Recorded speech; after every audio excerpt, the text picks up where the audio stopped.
Welcome back to Baby Ellis's Stories. We now return to Treasure Island by Robert Louis Stevenson. Part 2, The Sea Cook. Chapter 12, Council of War. There was a great rush of feet across the deck. I could hear people tumbling up from the cabin in the forecastle and slipping in an instant outside my barrel. I dived behind the foresail, made a double towards the stern, and came out upon the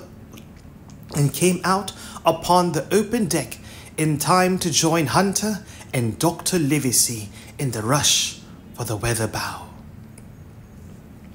There, all hands were already congregated.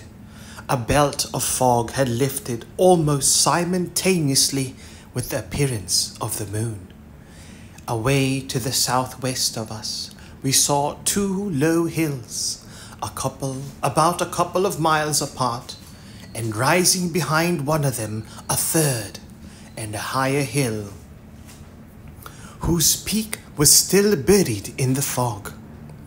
All three seemed sharp and conical in a figure. So much I saw, almost in a dream, for I had not yet recovered from my horrid fear of a minute or two before.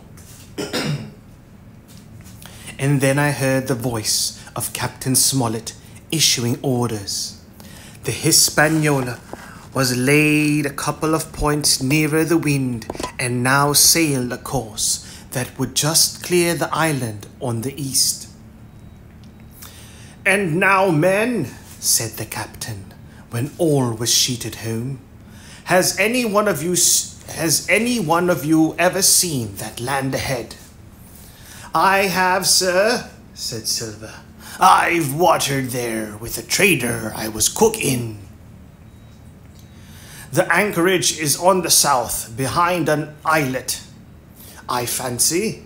asked the captain. "Yes, sir. Skeleton Island, they calls it.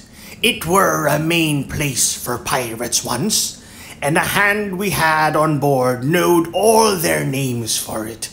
That hill to the nor'ard they calls the foremast hill. There are 3 hills in a row running south'ard for main and mizzen, sir. But the main, that's the big un, with the cloud on it, they usually calls the spyglass, by reason of a lookout they kept when they was in the anchorage cleaning, for it's there they clean their ships, sir, asking your pardon." "I have a chart here," says Captain Smollett. "See if that's the place." Long John's eyes burned in his head as he took the chart, but by the fresh look of the paper I knew he was doomed to disappointment. This was not the map we found in Billy Bones's chest, but an accurate copy, complete in all things, names and heights and surroundings, with the single exception of the red crosses and the written notes. Sharp as must have been his annoyance, Silver had the strength of mind to hide it. "Yes, sir," said he. "This is the spot, to be sure, and very prettily drawed out. Who might have done that, I wonder? The pirates were too ignorant, I reckon. Here it is. Captain Kidd's anchorage. Just the name my shipmate called it. There's a strong current runs along the south, and then away nor'ard up the west coast. Right you was, sir," says he, "to haul your wind and keep the weather off the island. Lestways, if such was your intention as to enter and careen, and there ain't no better place for that in these waters." "Thank you, my man," says Captain Smollett. "I'll ask you later on to give us a help. You may go." I was surprised at the coolness with which John avowed his knowledge of the island, and I own I was half frightened when I saw him drawing nearer to myself. He did not know, to be sure, that I had overheard his counsel from the apple barrel, and yet I had by this time taken such a horror of his cruelty, duplicity, and power that I could scarce conceal a shudder when he laid his hand upon my arm. "Ah," says he, "this here is a sweet spot, this island.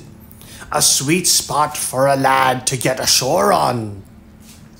You'll bathe, and you'll climb trees, and you'll hunt goats, you will, and you'll get aloft on them hills like a goat yourself. Why, it makes me young again. I was going to forget my timber leg, I was. It's a pleasant thing to be young and have 10 toes, and you may lay to that. When you want to go a bit of exploring, you just ask old John, and he'll put up a snack for you to take along." And he clapped me in the friendliest way upon the shoulder. He hobbled off forward and went below. Captain Smollett, the Squire, and Dr. Livesey were talking together on the quarter-deck, and anxious as I was to tell them my story, I durst not interrupt them openly, while I was still casting about in my thoughts to find some probable excuse. Dr. Livesey called me to his side. He had left his pipe below, and being a slave to tobacco had meant that I should fetch it. But as soon as I was near enough to speak and not to be overheard, I broke immediately. "Doctor, let me speak. Get the captain and Squire down to the cabin, and then make some pretense to send for me. I have terrible news." The doctor changed countenance a little, but next moment he was master of himself. "Thank you, Jim," he said quite loudly. "That was all I wanted to know," and as if he had asked me a question. And with that he turned on his heel and rejoined the other two. They spoke together for a little, and though none of them started or raised his voice or so much as whistled, it was plain enough that Dr. Livesey had communicated my request, for the next thing I heard was the captain giving an order to Job Anderson, and all hands were piped on deck. "My lads," said Captain Smollett, "I've a word to say to you. This land that we have sighted is the place we have been sailing for. Mr. Trelawney, being a very open-handed gentleman, as we all know, has just asked me a word or two, and as I was able to tell him that every man on board had done his duty, alow and aloft, I never asked to see it done better. Why, he and I and the doctor are going below to the cabin to drink your health and luck. You'll have grog served out for you to drink our health and luck. I'll tell you what I think of this. I think it is handsome. If you think as I do, you'll give a good sea cheer for the gentleman that does it." The cheer followed. That was a matter of course, but it rang out so full and hearty that I confess I could hardly believe these same men were plotting for our blood. "One more cheer for Captain Smollett," cried Long John when the first had subsided. And this also was given with a will. On top of that, the 3 gentlemen went below, and not long after word was sent forward that Jim Hawkins was wanted in the cabin. I found them all 3 seated round the table, a bottle of Spanish wine and some raisins before them, and the doctor smoking away with his wig on his lap, and that I knew was a sign that he was agitated. The stern window was open, for it was a warm night, and you could see the moon shining behind the ship's wake. "Now, Hawkins," said the squire, "you have something to say. Speak up."